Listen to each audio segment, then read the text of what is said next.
National President of FLO, the women's wing of FICCI. As President of FLO, Janapi's focus is on sustainable livelihood for women's economic empowerment. Janapi is an entrepreneur and a co-founder of 2 national tourism award-winning companies, Jungle Travels India and Assam Bengal Navigation Company under the JTI Group.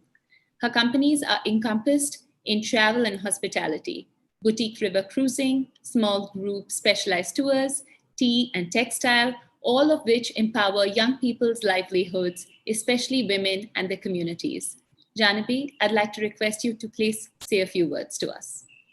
Thank you very much. So good evening, YFLO. Good evening, everybody. YFLO Delhi is a 16-year-old teenager of the FLO family, growing steadily over the years. YFLO Delhi brings to us the hopes and expectations of the millennials and constantly adds value to our growth as the collective voice of 8,000 businesswomen, entrepreneurs, professionals, and the like spread across the country. On behalf of the 17 chapters of FLO Pan India that I represent as its 37th national president, I'm delighted to welcome Anita Dongre, the Queen of Prep, and Sujata Asamon, a self-confessed mindful fashion advocate and a fashion industry insider for over 2 decades. Coming from where I do, as the first FLO president from Assam, representing FLO's Northeast chapter, my core love is for sustainability, and that is so good to see that Anita personifies this.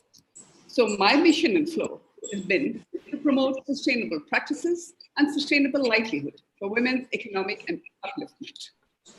That is why, Anita, your message of sustainability in the world of fashion so resonates with our mission. Most of us know of you as an icon and fashion trailblazer who has built the largest fashion house in India.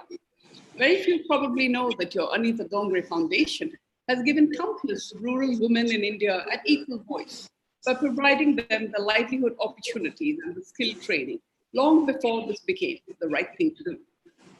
A vegan activist and environmentalist and revivalist of local crops, you advocate compassionate living, being closer to nature, and being mindful of the environment. I must congratulate YFLO Delhi, Karishma Manga Devi, and her team for giving us this fabulous opportunity to listen to Anita Dongre up close and personal, and to be moderated by Sujata Asamon, who herself believes in the handmade in India story. Today, redressing fashion, creativity, commerce, and consciousness. And all of us at FLO Pan India now look forward to sit back and listen to your story. Thank you very much. Thank you so much, Janapi. I have for rather long now been an admirer of Anita Dongre's work.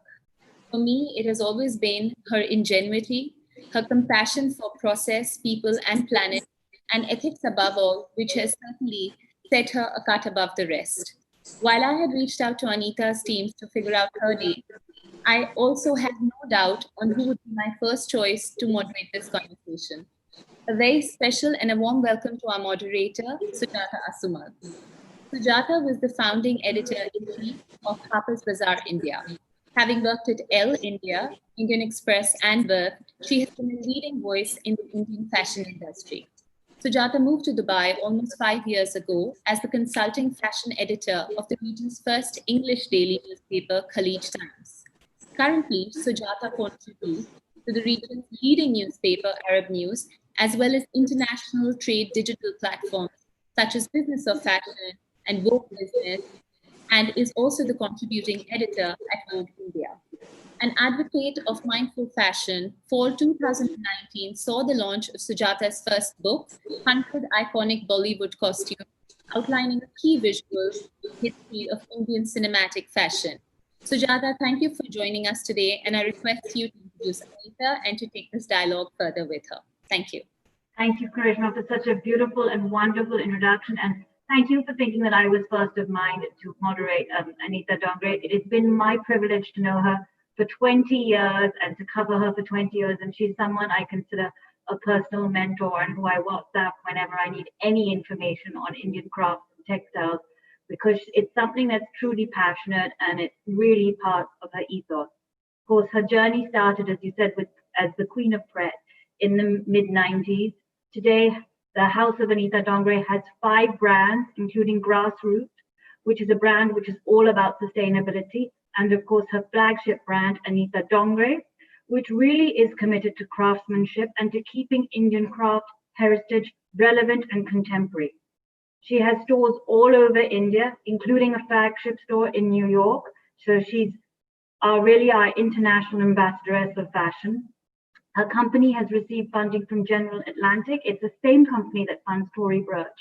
She's India's commercially most successful creative brand, but she's built on a ground of consciousness. It's a very unique formula that she has. A professionally run company. Her family is still very much part of the company. Anita is managing to stay in this new world order, but stay true to her own very traditional ethos. And this is what makes me appreciate her so much. And when I think of the House of Anita Dongre, Anita, I think of how you built this creative business that is so commercially successful, but has a conscience. How do you manage, and how did you manage to tick all these boxes? Anita, I think you have to unmute yourself, please. Sorry, you're muted. I did. Okay, there. Yeah. Good afternoon, everybody, and thank you for all the lovely, kind introduction. And it's just lovely chatting with all of you. I think let's keep this very interactive. Sujata, coming to your first question is, how do I balance, I think you said, how do I balance the commercial side of the business? Being India's most commercial house with this complete ethos of consciousness, and of course you're a creative business and you're all about taking the creative story of India forward. So I think first of all, businesses are created to sell. I mean, you're selling a product, and which is why you have a business.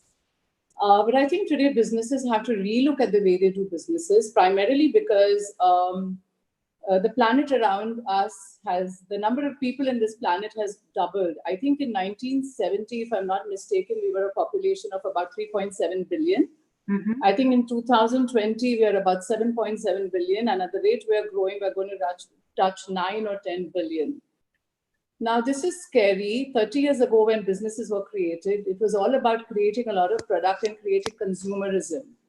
I think today, especially because of even what's happened in the last 6 months to the world because of COVID, companies need to rethink about balancing commerce with also balancing social sustainability. Companies need to think about becoming socially and environmentally responsible besides creating profits. And I think that is the only way forward in the future. I'm not saying it has to be a socialist society, but it can be a capitalist society, but a capitalist society with a conscience. So a capitalist profit society, with profit, correct? Yeah, a capitalist society that grows, but not at the cost of the environment and people. And I would say environment and people are the 2 most important factors here. And I think we all need to do that because we are just so many of us. And when you are so many of you, mass consumerism has to stop. And I think this is also nature's way of doing what it's doing, of making people realize and say that it can't be all about buy, buy, buy, buy, buy. So I know, though I'm in the business of selling, I would still tell everybody that don't buy more than what you need. And for companies to run, and just for companies to also start thinking, just thinking sustainably. It has to be that way. There's no other way forward than for companies. I've always thought on these lines, and in the last few years, just looking at what's happening around me, it reaffirms my decision day in and day out that I have to be more responsible. So the topic of sustainability and ethical fashion, it's really very complex for the layperson. There's carbon emissions. There's carbon emissions, there's water use, there's pollution, there's land, there's waste, there's air pollution, and of course, as you mentioned, the human cost and the whole human thing. How it's also interlinked. How does any designer today or anybody who wants to get into sustainable decide which one to focus on? Because it must be impossible to focus on it all. I know, with so many materials available, I think young designers today really need to do their research. They need to think. There are a lot of agencies they can take and help of. Like we as a company are members of the Sustainable Apparel Coalition, which is an international body that we can reach out to, who advises us which are the fabrics that are sustainable, which are the fibers that are not, which are the fibers and how they are manufactured and which do not harm the environment. So there is plenty, today it's the digital age, everything is out there, information is available. I think as a young designer, she has to learn about what she's using and use what her conscience allows her to use. Like we as a company don't use leather. We never used animal skin, but I still don't have a leather line because I'm vegan and I don't believe in using animal skin. So I think every designer, whatever material she's using, she's got to look at her own conscience and say, this is what I'm using. This is the impact this material has on the environment. Am I okay with it? Am I not? Do I have a more sustainable option? And it's a process, I'm not going to, House of Anita Dongre is on the way to, is learning every day. Every week I have a meeting with my sustainability officer and we do it one step at a time. We have goals which are short-term, long-term. 3 months ago, we replaced the entire plastic that we use for packaging with biodegradable plastic. The next step is how do we take all our packaging and make it sustainable? So it's a process, and I think everybody has to. It's not something you can do overnight, but as long as you start on that journey of sustainability and say I've got milestones that I'm going to cover, and in say X number of years, I think I'm going to be carbon neutral. It's everybody's journey, every company's journey, and every individual's journey at a personal level. So for a consumer also, it's very confusing because, of course, even if you look at something like cotton, and we probably all think cotton's a great fabric, and it's, as a consumer, you will go for something in cotton thinking, oh, it's so much better than going for polyester or something. But cotton drinks water. It's such a third, and it spews up toxins if it's not grown properly. How does 10,000 liters, 10,000 liters of water to grow 1 kilo of cotton. Correct. So cotton is a very, very difficult crop. So today there are amazing fibers that are easier on the planet. So cotton was great to probably have 50 years ago when the world had enough water. Today water is going to become one of our scarce resources. It already is. They're predicting water wars between countries in the next few decades. So obviously from cotton, you now need to switch to, or you need to work with agencies like Better Cotton who are growing cotton more sustainably and intelligently. But for a consumer, how do they read the label? What is your suggestion for a consumer to become more responsible? So we have started, we've affiliated ourselves with Better Cotton, which is an organization that's growing cotton sustainably and intelligently. So all our cotton is now being sourced through Better Cotton. And I think individuals need to learn how to look at labels. If a company just says that this is cotton and it's sustainable, consumers need to question it. It either has to be organic or it has to be Better Cotton. Better Cotton is one step, towards going completely organic. And then there are so many lovely, fibers that we are now experimenting with. There are a lot of cellulosic fibers that use very little water. There's modal, there is bamboo, there is hemp. So customers also need to start looking at fabrics and buying them and supporting brands who are creating these fibers that are more sustainable. As I said, how does a consumer really know? Because while yours is very ethical, there's so many brands I know who just say that they use the word sustainable, but you don't really know this thing. Yeah, it's the most misused. It's the most misused. Which is why I use the word conscious with you and not sustainable, because for me, how is fashion sustainable? Because sustainable means you're you're regenerating. Sujata, I think this is a great question, and I think the fashion industry should lobby, and I think we should have some kind of a rating agency in India that's very fair and that kind of rates a garment on genuine, sustainable reasons. I think a rating agency is a great idea, and I think time has come to in India to have that just as a sustainable rating and nothing else. So it can cover all fibers. So for the women here, if you had to give them one tip for their fashion wardrobe or for their shopping, what would be your one tip to be a more responsible consumer? I think today in India, I would request all the women to buy a handcrafted garment, a garment that's probably produced in a village of India, that's produced in rural India, because what we really need to do is to support rural India. So anything that's hand woven in a village, or anything that's hand embroidered in a village, I would really implore all the FICCI members to make that the first choice, because there are so many good karma points you get. You're supporting, most probably a woman artisan in a village. I firmly believe in taking employment back to villages, because a woman working part-time from home, besides doing her housework and the farming, she gets a great source of income. It takes migration away from villages to overcrowded cities, which is what today in COVID times. This is exactly what we need. So buying a garment that's produced in rural India, for me, ticks all the checkpoints. So this is a very important topic, the future of the textiles business, because really this is of critical importance to India's welfare, because it is the second, it's the second most employing industry in India. You have a workforce that's almost 3,000 people strong. And this, your factories have been shut, I think, for over 4 months now. In this time, you have been very aware of how to treat your employees. You even, I know, started a fund for workers almost as soon as lockdown was started, so that their health could be taken care of. What is the position now, 4 months into, and really with no light at the end of the tunnel? What is the position for you right now? I don't know, Sujata. We shut the head office on March, I think, 18th. And so it's over 4 months. I don't see the lockdown getting lifted by end of July in Mumbai. The head office is in Navi Mumbai. From the looks of it, it's going to be mid-August to end August. Right now, we're working with only 10% capacity because, manufacturing units are allowed to only bring in 10% of their workforce. It's difficult. It's difficult times. I'm hoping that I'm just hoping things come back to normal, hopefully by September, October, and we get a grip on the situation and have herd immunity, or I don't know. It's such a complicated pandemic that such few people are able to even understand how do we overcome this and get out of this, or a vaccine comes in. But the next 3 to 4 months is certainly extremely challenging. So you have 5 brands, as I've mentioned. You have, of course, Anita Dongre, which is probably more known as the flagship brand and the more of the bridal clothes. And then you have And, which is the Pret line. You even have a jewelry line, and you have a sustainable line, Grassroots. Do you think the fact that you have had so many different lines has helped you be better covered than people who say only do couture, only do Pret, or is there more? It's just that many more babies to look after. No, and sustainability for me runs across all the brands. To be Grassroots is a socially sustainable brand, and Grassroots we support craft and support work in rural India.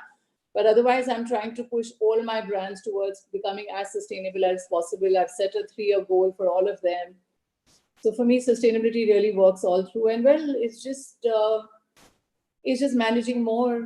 That's it. But what I've always admired about you is the agility of your brand. I know that you've had like a timeless and an interpret, and then you put them into your main lines because they didn't quite work out the way you wanted, and that's fine. Is there any lessons you've learned through this? Anything that you've learned and now anything changes? I think I learned. Yeah, I just learned to simplify. Those labels that I started were just labels. They were just the same babies with different names. And I just decided to consolidate and simplify. Sometimes we all tend to do too much. I'm impulsive sometimes. But I think what I went through a process in the last 3 years is consolidation. And today, I think that's really helped me run the business more tightly, compactly. And I think if my learning has to, in COVID also, in the last 4 months, in the lockdown, is to run the business as simply and as compactly as possible. To just keep it, the simpler it is and the more compact it is, it's easier to run it. When times are great and you're doing well, you tend to get scattered all over the place. So that's a tip to all of us entrepreneurs, that when things are really going well, that's when you really need to sit down and figure out and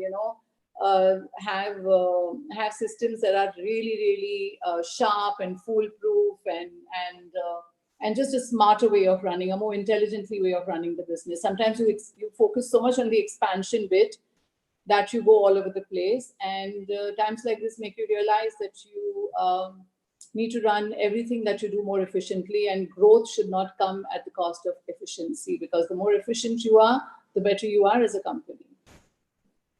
Of course, one of the things that makes all of us, well, especially me writing about Indian fashion, very proud about you, is that you opened that flagship store in New York.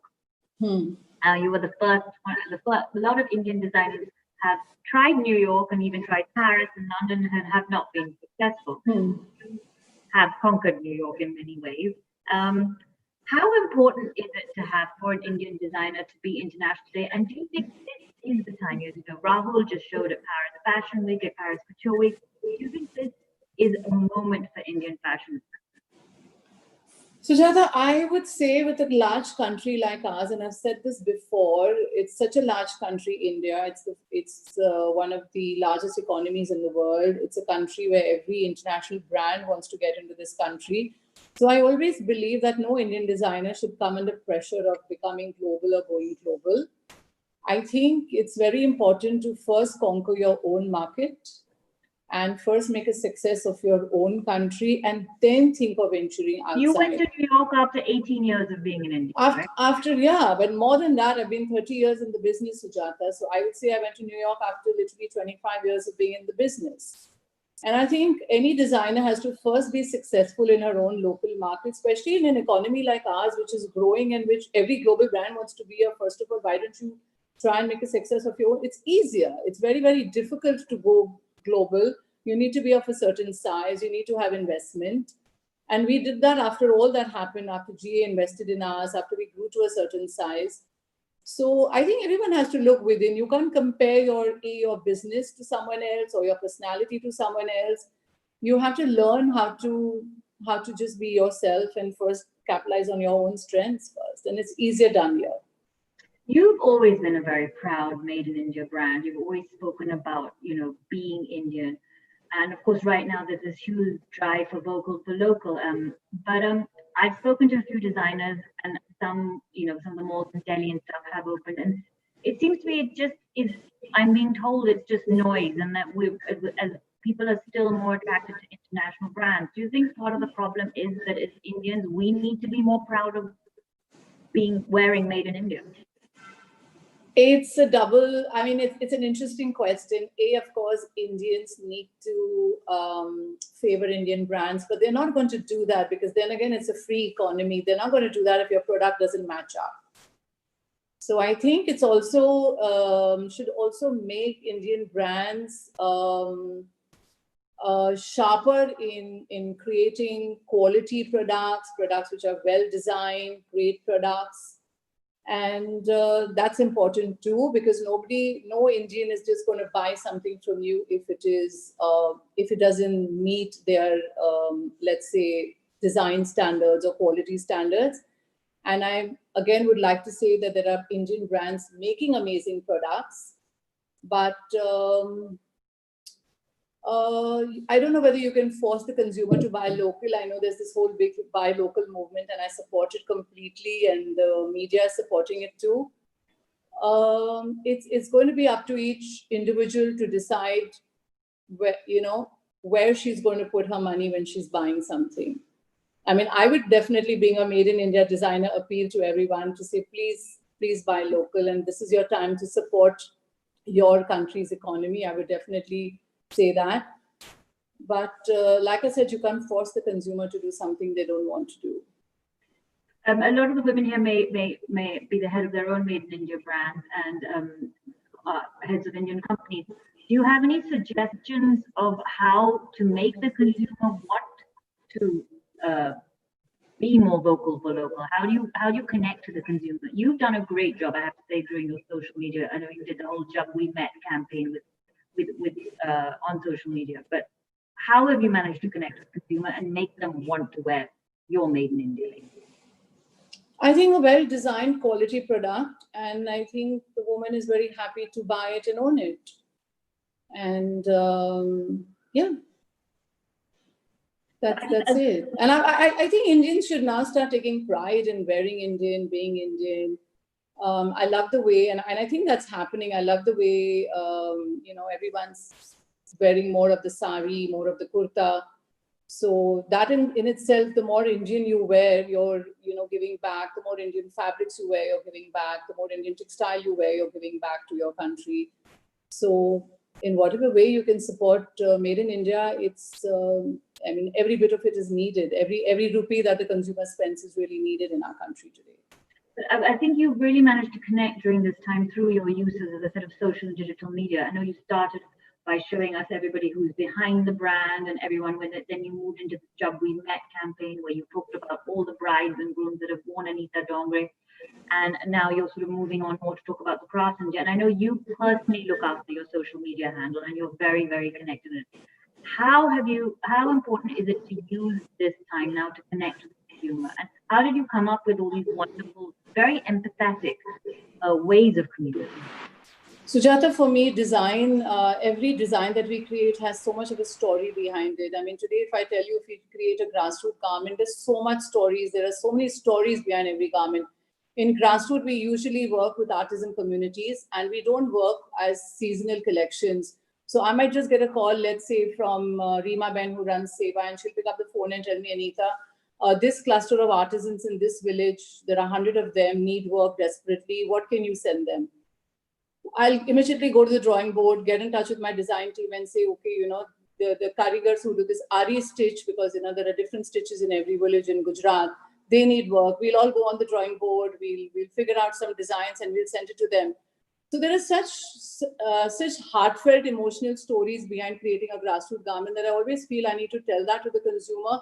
It's not just a garment. You're empowering a woman's life, you're changing somebody's life, and I need her to understand that, and which is why I give the stories of the artisans in grassroots, because you're impacting so many people by buying that garment.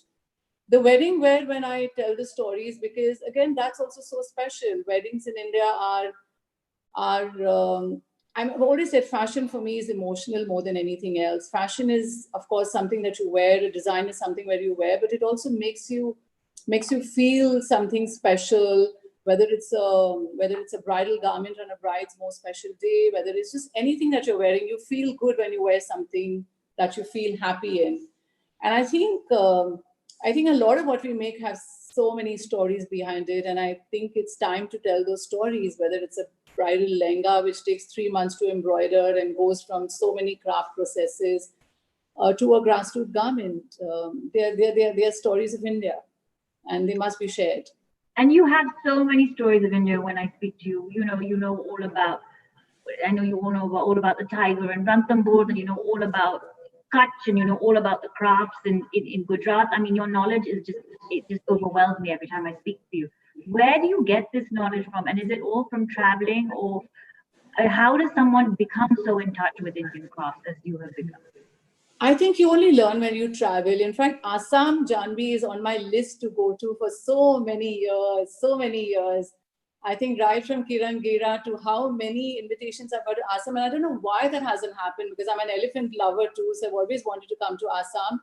But to all the other regions, Rajasthan, I've been traveling since a young child. Gujarat, I absolutely love, and I've gone there so often. I think when you travel into interior India, and our country is so beautiful, Sujata, I always say this, that I'm blessed to be born a designer, and I'm blessed to be born in India. And it's just travel. It's meeting these people, hearing their stories. It's just traveling. And now that is like a taboo word right now. You can't do that. Yeah, but I'm waiting. In fact, I was to go to Assam in October this year. I had decided in much earlier this year that Assam will be on my must-to-do list this year. But look, didn't happen. So I made so many plans for Assam and they never happened. And that's one state I'm really wanting to visit. My team has visited Assam. Last year when I was to go and I couldn't go, so the team went, but I still haven't made the trip. So hopefully, it's travel. And I would tell all Indians, first travel in your own country. You know, I would tell everybody that take your kids to one unique place in India, show them the art, show them the crafts, show them the life in the village, show them how 80% of India lives. I don't know if you know this, but when I moved here in the mid-90s, you told me to travel to one new place in India every year, and I have followed that advice. And thanks to you, I have, done everything from coffee picking in the south. And it was your advice. You said to me. Oh, I don't remember that, but that's great. I say that to everyone, especially take your kids, let them know India. Yes. You know, because what I really fear, Sujata, and every time I go to a village, I'm like, I don't know how long this will last. And honestly, that's a genuine fear. I don't know how long local food will last. I don't know how long local dress will last. I don't know how long it will last. Because now when I go to the villages of Gujarat also, a lot of them don't wear their traditional costume. The girls have started going to school and the girls wear salwar kameezes. Their traditional lehenga choli, they feel embarrassed to wear that when they go to school. And they've started wearing polyester salwar kameezes, and nothing stresses me out more. I think it's so important that we all do something that we retain local culture, local food. So it's important to visit these places and show your children the beauty of India, because which other country in the world has it like we do? I don't think anybody has The The depth. cuisine, the dress, the dialect, everything changes every few kilometers. And that's fascinating. So where's the first place you're going to travel to when this is all over? Maybe Assam. Maybe. Yes. Yes, and Assam is in so much trouble right now, so we need to send a prayer and God bless. But yes, maybe Assam. It's long overdue. Of course, you're a creative company that's steeped in crafts, but it's also what I think fascinates everyone about your company and why you were seen as almost the benchmark is the fact you were commercially so successful. I think this year you were, am I correct to say you were poised to turn the 1,000 crore? Well, we're not going to meet this now because of this. Correct. We would have touched that figure, but not now. That's okay. That's okay. That's okay. It's just a number. It's just, but to get to this figure and to get funding from a company like General Atlantic, and I know that at the time when the funding, you know, everyone knew they were going to look at a company in India, there were lots of companies that were hoping it was them, and it was you. And of course, they funded Tory Birch too. This is a company that really knows what they're doing. What do you think made you stand out? Why did you stand out? I think when GA came and they wanted to invest in a fashion house in India, it just worked like really quickly. Is because my books were in complete order. They found us to be one Indian fashion house where everything was just, it was an impeccably run family company. And it's So still they a didn't think family twice. company. I mean, you're professionally run, but I know your son joined 5 years ago, and Yash now is the business head of Anita Dongre. How do you manage to make sure that it's professionally run, but it's still so much of a family company? And I think the fact it's a family company keeps that heritage alive of what you believe in, your ethos. Well, he started as an internee in the company, just like everyone else. He was treated just like any other employee in the company. He used to swipe his card when he walked in. He was never treated as my son, honestly. So he worked his way up and he's proved himself. And what I like about him is, what I really love about him and appreciate about him is he's as concerned about women empowerment and as concerned about sustainability in rural India as I am. And a lot of the efforts, you know, the first unit that we started in charity was actually Yash's initiative. It was one of his friends which has suggested it. And we had a meeting with Poonam Mahajan, and that's how we started our first rural unit in Maharashtra.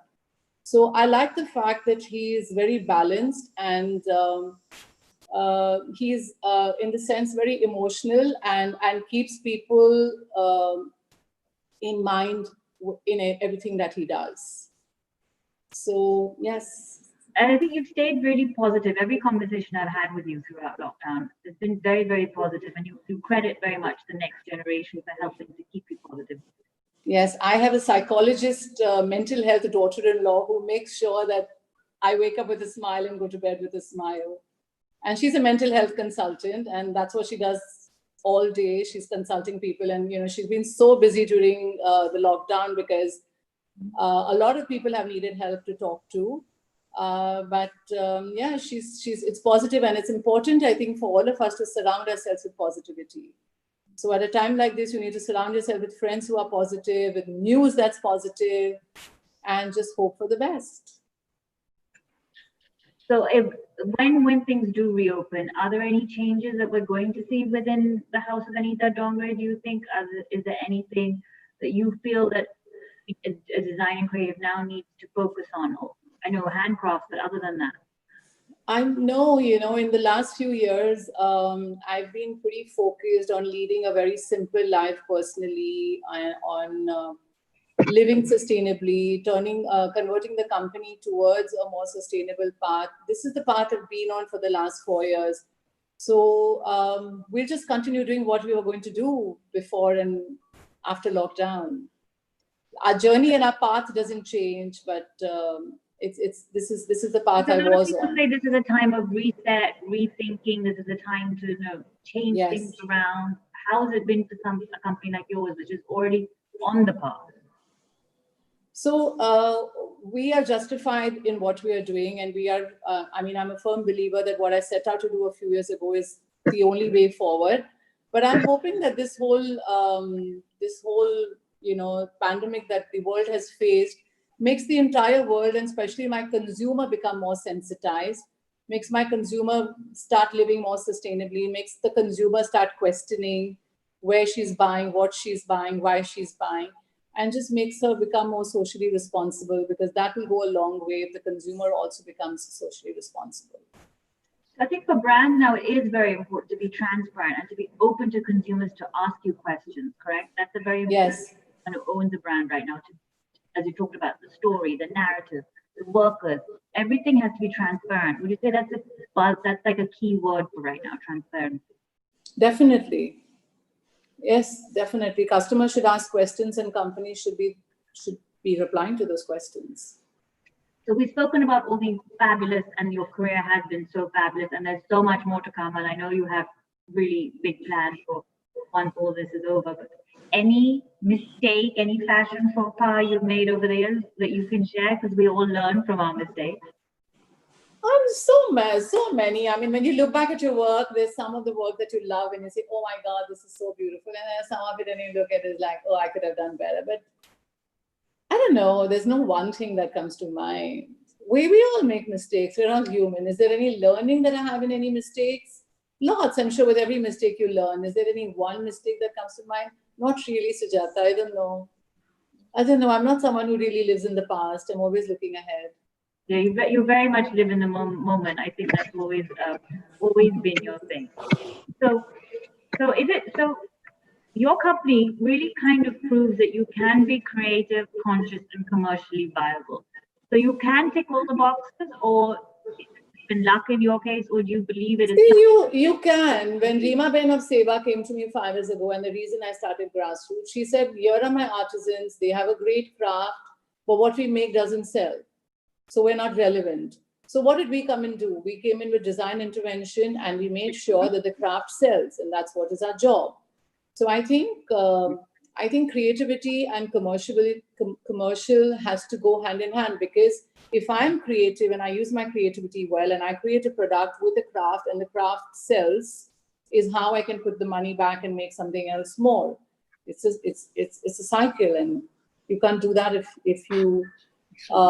if you don't know what the consumer wants and what the woman of today wants to wear and how she wants to look. And that's so important, because we're designers who are making our designs to sell. I'm not a designer who's making designs to just hang in a museum.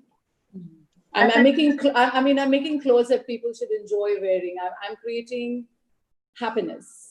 I'm creating emotion. Always really appreciate about it is almost your reality. You were one of the, I remember when Fashion Week and the whole Fashion Week system started, you didn't get into the whole doing the big show. It took a while for you, and you kept saying that stuff wasn't important to you. No, I think just what's more important to me is the woman who buys my clothes and what my design does to her and how she feels in it. And I'm very grateful for all the feedback I get from everyone who wears my clothes and the lovely comments we receive on, that makes me happy. What makes me happy is making people happy with what I create. And then what makes me happier is the people who produce them who are also happy. So yes, just balancing both the maker and the person who wears it. As I said, you've just done a fabulous job of balancing being creative, conscious, and commercial. And I'm sure all the women, you have many questions, but I'm going to ask a woman who is incredibly conscious and incredibly creative to start this conversation. May I invite our guest of honor to ask the first question, Janapi? Thank you. That's been fascinating story, moderated by Sujata, and there's so many learnings from Anita. Really, I salute you, Anita, because you put the person first. Before the profit, before anything else, you thought about the woman who's handcrafting, end of the day. So this the new consciousness that is now coming about the origin, where is it from? That is very important moving on, right? We know that where is it coming from? And one second. So, and this is a great opportunity. I think it's fortunate that we are meeting now on this virtual net. And when Assam does open up, you must get in there, because, out of the 1 crore weavers in the country, the handloom sector has, Assam has the largest weaver household in the country, 10.9 lakhs. I just found out recently. Yes. And 77% are women, except for the commercial area where we have men, it's all women. So Anita, as the president and from the Northeast, please do come and help us to galvanize our women into organized, supply chain system, because they all have fabulous designs, but we are losing the plot somewhere. I know. Now with COVID, then we had that citizens car, the CAB, then the floods. Yes. The stocks are unsold, and there's a huge amount of work to do. In fact, I was at a webinar recently when Smriti Ranjanji spoke about Flow should come in to help with IIM Shillong we were talking about. What do we do now with the marketing linkage? We have the self-help groups, we have the National Rural Livelihood Mission. Women are producing. Now we don't have the linkage. We are all trying in our way, and I'm talking to everyone about it. So I will reach out to you in a different forum. So this is something we really need to take forward. We have. I know. Even the IMG team has requested me. I know Assam desperately needs design intervention, and I think many designers should go in, because this is not the job of one. Yeah, it's such a large state, and we need to galvanize maybe a whole team to go there and start working with them. Yes. And so I will reach out to you for that, Anita. And so that's what I wanted to leave with you, that what you spoke about that Dekho Apna Desh, it's so resonating with everything that we do. I mean, we should just look inwards, look into our own country and support each other like you put forward. And and probably start living how our grandmothers lived. I think slightly more simpler lives. Absolutely. I think all of us have learned lessons sitting at home from our grandmothers and our mothers, and I think it's amazing what all of us have learned. I do think, Gandhiji's dream is coming true about go back to your own villages, go back to where you came from. And also, I think as Indians, I don't know why we look at the West for everything, and I think we don't look inwards. And nothing angers me more than that, is that anything that the West does, we think cool. And actually, it's we have the history of our Vedantas, we have the history of sustainability, we have the history of this rich culture. And we all need to become so proud of what we are and who we are. And we actually can show the rest of the world that you can live sustainably. But I don't want us to go and make the mistakes of the West and then, start repairing those mistakes. I still think we're at a stage where if we all collectively take pride in what India is about, we can correct those mistakes and just go back into living like simpler lives, like take inspiration from the way the village people live, because they take so little from the planet. We take so much from the planet, and we don't need that much. I think Priyanka's question falls very well here. She wanted to know, because we touched about your sustainable life. How do you lead a sustainable life? So Priyanka, this lockdown, I told the whole house that let's create very less garbage. So we are trying to become a garbage-free house. I told them the wo jo BMC ki truck aati hai na har hafte, our goal is usko hum kuch nahi denge. So we compost. We have a composting pit at home. We compost all the fruit and vegetable waste, and then all the I've got this amazing bag from Daily Compost, which is an amazing NGO in Bangalore. You can look them up on Instagram. And so we are now collecting all our plastic bottle waste, glass bottle waste, can waste. And I told them, ye feri wala ko denge. So we're trying to become a zero waste house. We're trying to get there. Anything that comes in a packet, I'm freaking out and saying, let's not buy. So we're trying to live a more simpler life. I tried to do a homemade shampoo. I've done a homemade liquid cleaner. So I'm trying in my own way to make sure that less packaging comes into this house, because we don't realize the amount we buy and the amount of packaging. If you just start looking in your kachre ka dabba, you'll see where you're going wrong. So in the house in the last 4 months, because I'm at home and otherwise I'm at work all the time, and we are very conscious of wastage in the factory. All our chindis go to NGOs, they get recycled. We're very, very conscious. And then I suddenly realized in the lockdown, I said, oh my God, I need to look in the house. We just have the composting pit, but now I made so many small changes. So we're getting there. Let's see. There's so much you can do in the house. We're using an eco-friendly detergent that the water can go into the garden. I have solar panels in the house anyway. I live in a reasonably sustainable house. It's not fully sustainable. We have air conditioning, which is not sustainable, but I try not to use air conditioning unless it's really hot. So there are so many small ways you can just, everything that you do is like, really, am I wasting? Am I wasting anything? Get rid of all the fancy packaging, get rid of so much of the clutter. If you just start becoming mindful, you'll see where the wastage comes. And then, yeah, like I said, look in your own waste paper basket at home and see how much waste you create, how much waste one family creates. It's scary. Oh, thank you. Thank you for that. That's very true. I'm sure that Karishma, Wifelo Delhi's Karishma has a question. Can I ask Karishma to ask her question and unmute herself? Please, Anita, I mean, we know you have your sister that's involved in the business with you, your brother's involved in the business with you as well, and it's amazing that Yash has joined you in the business as well now. Can you share with us some learnings and insights that you would have from working with your family, and how do you kind of keep this balance between, having a common vision and focus, but at the same time managing a family life as well? Anything that you can share with us out here? Karishma, what I'm really fortunate is that my brother and my sister are, what do you say? We have the same purpose and the same belief. They believe my brother probably leads a more sustainable life than I do. He is an animal lover. He's lives literally like a Gandhian lifestyle himself. So I learn a lot from him. My younger sister is exactly the same. So our beliefs and our purpose is the same, and that makes it very simple. And luckily for me, Yash has grown up with us and has followed those same beliefs.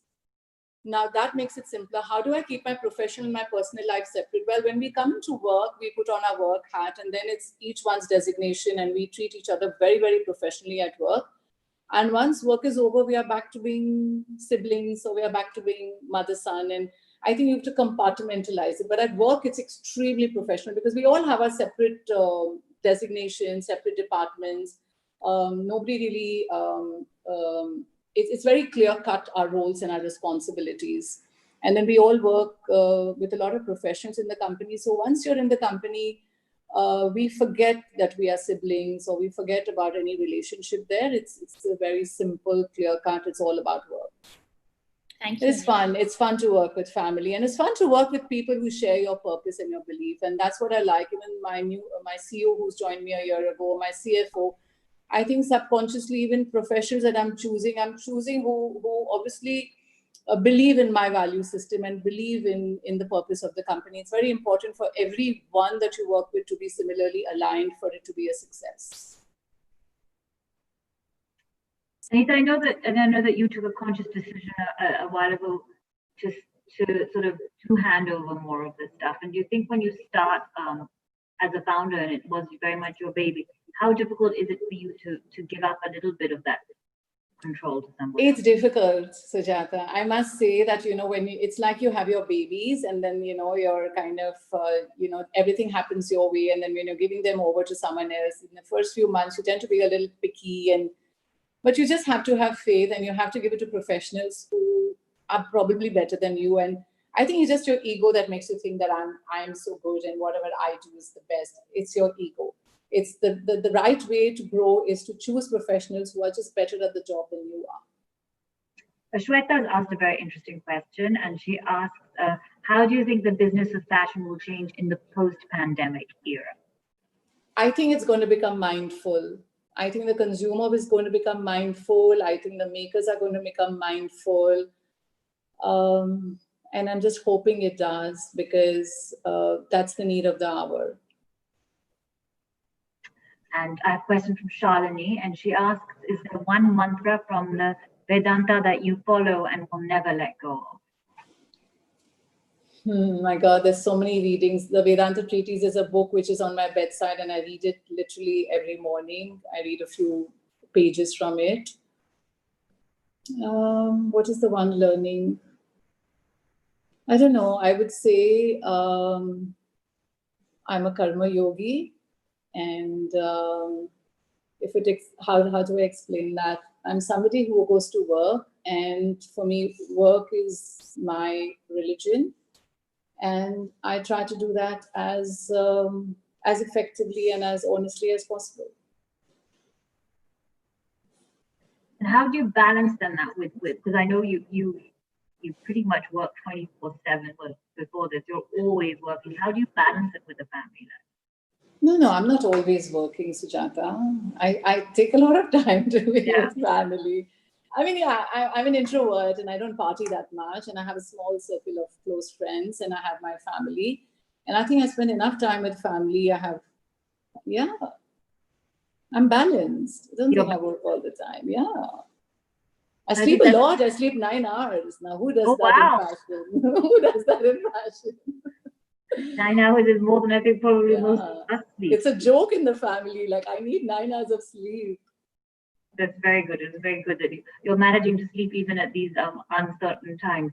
And what about the adaptation to technology? Because I know that we spoke about craft, but you've adapted really well to using technology. And of course, I think we all have to. And my artisans have smartphones too. Oh, wow. I went to the village 2 years ago and I asked them, what can I do? Kya chahiye, And I thought I would be asked questions for some more basic necessity. And I was sitting with them and they said, all the ladies are asking for smartphones. Can you give them smartphones? I said, sure. So we sent some group leaders smartphones and it turned out amazing. And, whatever they're embroidering, they send me pictures. So I think technology is something everyone has to embrace. So I've always said it's my dream. The smartphone and the handloom should sit next to each other, and both should, you need both. Yeah. So today, most of our handloom weavers everywhere, they all have smartphones. And it's so amazing because as your design is being woven, you're seeing pictures. As it's being embroidered, you're seeing pictures. So technology is something that's here for all of us, and it should be used for good. And like anything else in life, it should be used with balance. I love to read up a lot about technology, and I like to stay abreast with what's happening because that's important. I think what I really appreciate about you is how you manage to have all these traditions that come from our grandmothers and yet make them so relevant, and you're very agile and you use new technologies, and that's something I've always really appreciated about you. And I think right now we all love technology, and of course we're all connected to each other through technology. Before I go, I just want to thank you for doing this new age with us. I think it's been really informative. And I would like to ask our national president, Janavi, just to round everything up. And thank you, Anita. Thank you, Karishma, for inviting me. And over to you, Janavi. Thank you, everybody. It's been fascinating. And so many takeaways from what you said, Anita, about creating happiness, living simply, thinking about everyone else, carrying people along with you, keeping family together, working through COVID times. You've kept the bunch together and you've thought about the new ways to go about it. So there are especially the point that you've spoken about, which I think is very important, about the sustainability rating that our industry must have. All that fast fashion days are over. So if you can bring that sustainable ranking into the industry, so people appreciate when they're buying. They know the origin of what they're buying, and they are mindful of their purchases. You are leading the way, Anita, for us. And I want to thank you for that. And on behalf of everyone here at Flow, we've all learned a lot today. We look forward to more interactions. And a lot of the learnings that we have taken, we should all imbibe in every facet of our life. To think about others, live simply, and care for people, planet, and profits. Yes, and stay happy. Yes, and stay happy. You are creating happiness everywhere. Thank you so much. It was a wonderful learning for all of us. Thank you so much. Anita, we've got some lovely comments that have come in from our members. I'm sure your team might have jotted down some of them, but they've had the most wonderful things to say about how your honesty, how genuinely spoken, how it's touched their heart, and beyond how much they've loved your design. Your entire ethos and metal is really stood through, and I think everyone's really had a great takeaway. So our absolute thanks for that. And I'd like to just quickly invite my vice chairperson, Ridhima Khanna, wife for Delhi, to just give you a quick vote of thanks before we let you go. And thank you. Ridhima? So I'd Hi, like Ridhima. Hi, Anita.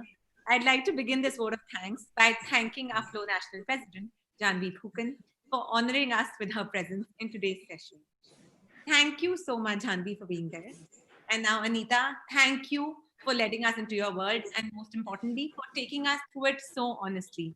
I'm sure after this conversation, we are all going to think about how we can be more sustainable and how sustainability can begin so easily at home. Thank you, Sujata, for navigating this conversation absolutely perfectly. Keeping in line with today's conversation, at Wi-Flow, we don't cut flowers. Instead, we plant a tree in your honor as a small gesture of our thank you. Oh, thank you so much. Yes, thank you. And it goes perfectly with the conversation we've had today. That's beautiful. Yeah, it's exactly what conscious gift. Thank you. Sending across official green certificates to you with your name and details of the plantation. Thank you. Thank you so much to all our members and to all of you for this conversation. Thank you, and to lots of love and happiness to all of you. Thank you. Thank you, everybody. It was wonderful meeting you. Bye-bye. Thank you. Bye-bye. Thank you.